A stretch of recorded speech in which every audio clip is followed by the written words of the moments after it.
What's up everybody, Yogi here. Today I'm going to be doing my Ninja Road Season 17 guide. Now the purpose of this guide is not to beat it in under 100 turns. This is just for those who are struggling to beat Ninja Road in general.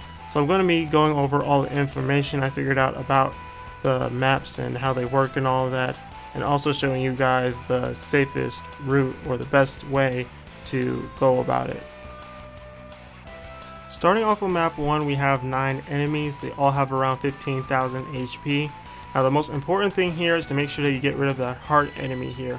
When it comes to the body and skill enemies, they just have AoE jutsus, no bonus effects. But the heart enemy, he can immobilize your units, and if he hits you with that, there's still multiple other characters alive. You might just lose within the first 2 turns. It's also very important to note that you need units with AoE jutsus, that's jutsus that hit multiple characters, in your first and second row here. After you get rid of all of them down to 1, you want to go ahead and stall back up your chakra for the next map. Now when it comes to building your team, you absolutely need to make sure that you bring at least 1 skill, heart, and body unit. If anything, it's a good idea to make sure that at least one of them is a nuker or something like that. Aside from that, you want to make sure you bring a lot of healing and AoE jutsus or ultimates, especially if they have immobilized. That is why I have Hashirama and my Rinnegan Sasuke, because both of them have vast range ultimates that immobilize, which is fantastic for this Ninja Road. Now another great person to bring here is Six Path Madara if you have him, but I am not using mine on purpose, just to show you guys that it is very easily done without him.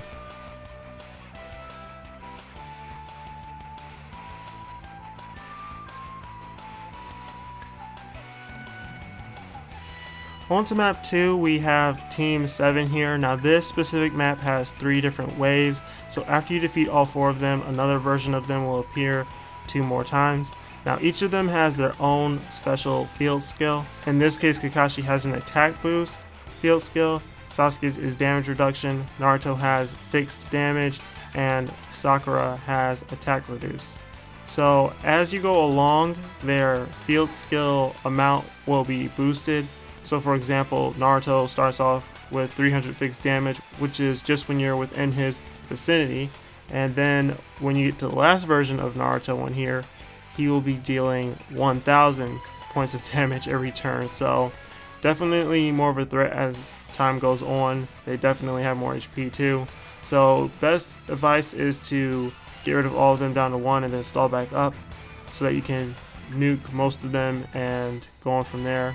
Now you need to stall up here once you are on the last wave just for map 3, because map 3 is going to take you out if you don't have your ultimates ready to go. Now when it comes to stalling against them, the best people to stall against is either Kakashi or Sasuke, just because they do not have any field skills that are going to be bothering you. Naruto is the absolute worst to stall against because of how much damage he deals, and then Sakura, she's just going to lower your attack a lot, so when you're ready to KO her, might take longer than needed. And again, something I'm going to probably say multiple times during this video, immobilization is your friend. It can make this map a lot easier if you are running it.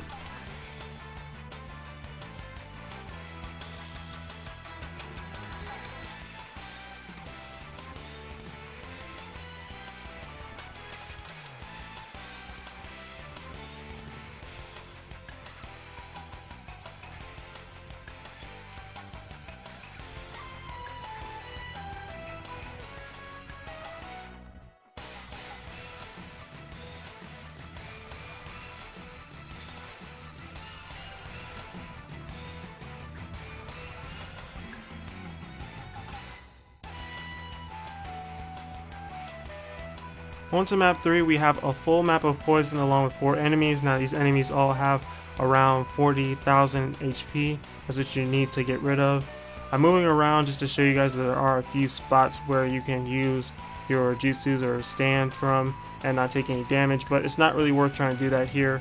Best thing to do is get rid of them as soon as possible. If you have a strong enough ultimate like Max Limit Broken 6 Path Naruto, he can one-shot all of them, so he's the best person to use if you got him, but otherwise 2 or 3 ultimates will be enough to get rid of them, and it is best to make sure that someone here can immobilize them, otherwise you're going to get super comboed and you might not make it out of this map. On to map 4, we have Itachi. Now when it comes to the bottom spot, it has 60,000 HP, and once the counter goes down, he's going to heal himself and the shield by 10,000 HP and give him a 10,000 point barrier on top of that. This boss is otherwise very easy, and you get back all of your chakra on the next map once you beat it. Now there are no bonus effects to worry about when it comes to his regular attack, but when he uses his jutsu, he will immobilize, jutsu seal, and switch seal the one target he does hit. So if you stay here long enough, that will happen to you. Otherwise, you can just unleash all of your jutsus and ultimates to get rid of him as soon as possible, because again, you will be getting back all that chakra on the next map. You only need to stall here if you need to build up your HP more in the bottom left corner. That is the one safe zone from everything except his jutsu. His jutsu is full map single target.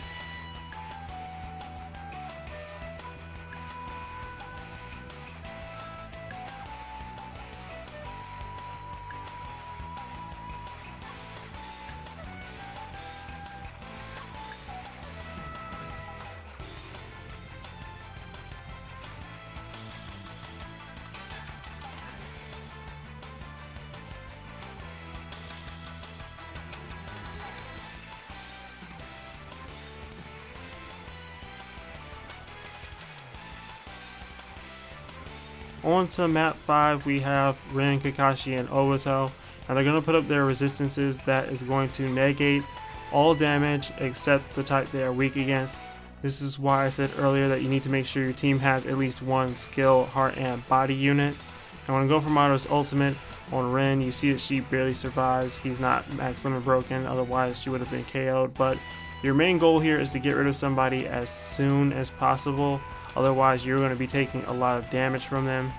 Now, they all have about 55,000 HP, and they will always target the weaker elements if they are out. So since you can see that I'm about to use my Naruto's ultimate right now on Kakashi, you're going to see that when Obito attacks, he's going to go right for him, even though 6-path Naruto was closer to him. So that is another thing you have to worry about. That's why this map can catch you off guard, because if you are trying to get rid of one of them and you can't get rid of them fast enough, well, they're going to get targeted by their ultimates or jutsus. Now, the best person to stall against is Kakashi because his jutsu is single target. Both Obito and Rin is AoE. Obito's is just a mid-range circle, and Rin's is pretty much half of a map. It's a vast range attack, just like her ultimate if you have her as a unit. So best person to stall against is Kakashi, but aside from that, as long as you can get him down to 1, you're good. Then you want to stall back up for map 6. You're going to need all of your ultimate AoEs ready.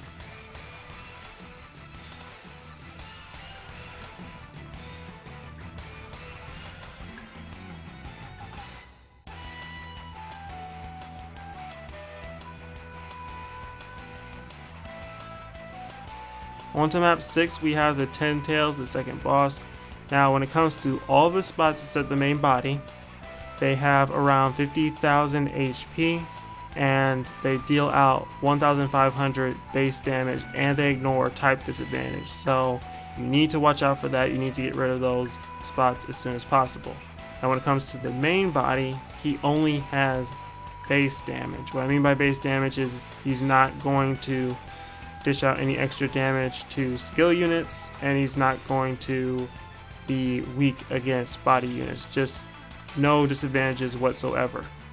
When it comes to the attacks of the main body, it may seem that it is random at times when it comes to the amount of damage you take, but it is actually based off of the current amount of HP you have. He does 10% damage to each unit being hit. So for example, if you have exactly 10,000 HP, every unit that gets hit will be taking 1,000 damage each. Now when it comes to the ultimate, however, that ultimate will straight up take away all of your HP down to 1% left. If you need to stall back up, the bottom left is the safe zone right after you get rid of the top left spot and the bottom right spot at least. Once you beat the 10 Tails, you will be getting back all of your chakra on the next map. However, I am not planning on using this team on the next map, so I'm going to make sure that I stall up all of my chakra now, and once I go into the next map, I'm going to switch to my second team, and they will be getting all of their chakra needed for their ultimates.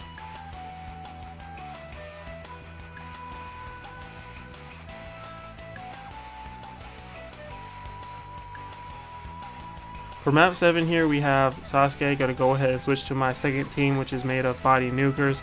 The reason I have Mei and Darui as buddies is because their buddy skill is an attack boost, just to make sure that I'm getting rid of him. So the idea for this map is that Sasuke is going to use his ultimate, pull all of your units into the poison, and KO you that way, since the poison has 3000 damage. There are a few safe zones inside of the poison where you can attack him and not take damage, which I will show you with Kushina. Now, if worse comes to worse and you don't have enough units that are strong enough to KO him, you can bring just one Curse Mark Sasuke and one unit underneath him, for example Taka Sasuke. Use Taka Sasuke's ultimate and then use Curse Mark Sasuke's jutsu with his perfect dodge to avoid the Renegade Sasuke using his ultimate on you. Now, another way around this completely is if you can pull Sasuke out of the poison. Once he uses his ultimate, he won't pull you into the poison. So the very few units that have some pull effect that you could use is units like Six Path Madara or Renegade Sasuke, and if not them, you could use skill One Tail Naruto Blazing Awoken, because his jutsu is perfect for pulling him out of the poison.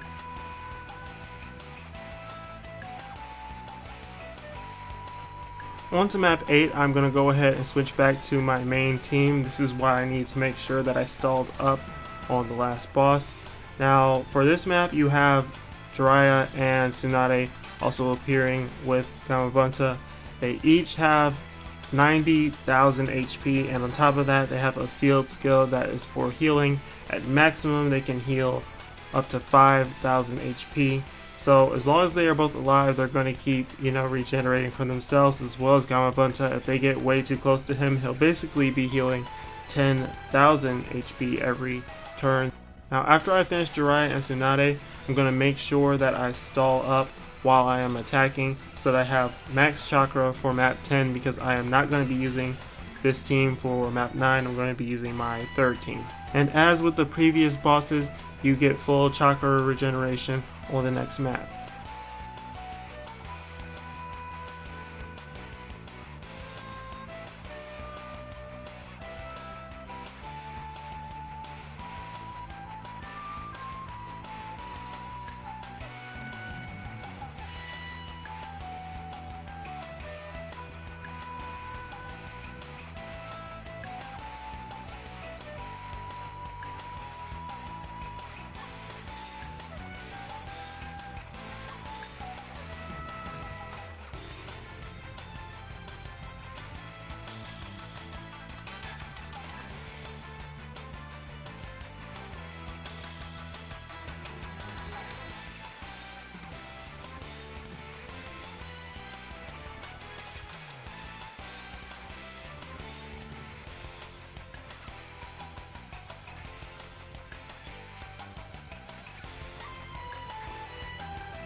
On to map 9, we have just Madara. I know you saw a rare map appear, but the rare maps do not change the bosses or the enemies at all. It only means you're getting more coins when you finish the run. So now I'm going to change to my third team here, which is made completely of free-to-play ninja. This is what I used on my free-to-play only run, if you haven't seen that already. Pretty much the plan here is to pull Madara to the right side of the map, because he has a 500 attack reduced field skill. So by me moving him to the right side, I can pretty much use most of my other characters' ultimates and avoid his attack reduction altogether. So now I'm going to use Haru Naruto to boost up Might Die and use his ultimate. Now he can't get completely out of the range, he's still going to lose 250, but that is counterbalanced with Shino's buddy skill, which boosts his attack by 250. Now I got a critical there, but I can assure you that if I did not get it, I still would have been able to KO Madara. If you still need more proof, you can see it in my free-to-play only run.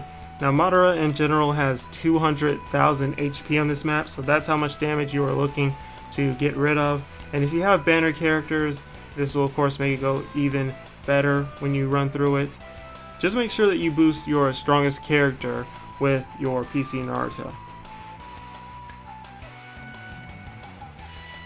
On to map 10, we have Kaguya, the final boss. Now what you want to do is get your units up to the top left corner of the map. That is the safe zone. Top right will not save you from the main body when she uses tail beast bomb, so that's where you need to go. Now when it comes to the 3 spots over the main body, they do not attack, but they all have a 1500 field heal, so that's why you need to get rid of them. Otherwise she's getting 4500 heal every turn, and they each have about 60,000 HP. Now when it comes to the main body, the secret technique, she will use tail beast bomb, and when she does that, if you get hit, you are going to lose 5 bars of chakra. So you need to make sure you avoid that no matter what. When it comes to the bottom left hand, you cannot avoid that while in the safe zone, but it doesn't have any bonus effects. The only thing you need to do is keep an eye on it and make sure that if you're going to bring out your body character, you bring them out when the countdown is either 5 or 4. That way you can switch them back out before the hand swipe comes at you. And then for the spot in the bottom right, that has to be the most dangerous spot for the boss, because if you get hit with it, she will yank your units up to the top right, which also puts them in range of the tail beast bomb, and it will immobilize the unit for 3 turns and Jutsu seal them for 4 turns. Even if you get a chance to move that unit again, you're still screwed, because when you're in the top right corner, you cannot move your unit all the way over into the left safe zone. You can only move them downward, which would put them right back in the same position to get hit with the Jutsu again, yanking them back up there. So if you get hit with that, you don't have much time left on this boss. Now through testing, I can confirm that the main body has 280,000 HP, so that's how much you gotta get rid of. And then the blue hand of the bottom right has 500,000 HP. That's 500,000, so definitely do not waste any of your juices on that hand. Anyway, that is it for this Ninja Rose Season 17 guide. Hopefully this video helped you guys out. Don't forget to leave a like, drop a comment, and subscribe if it did. Peace.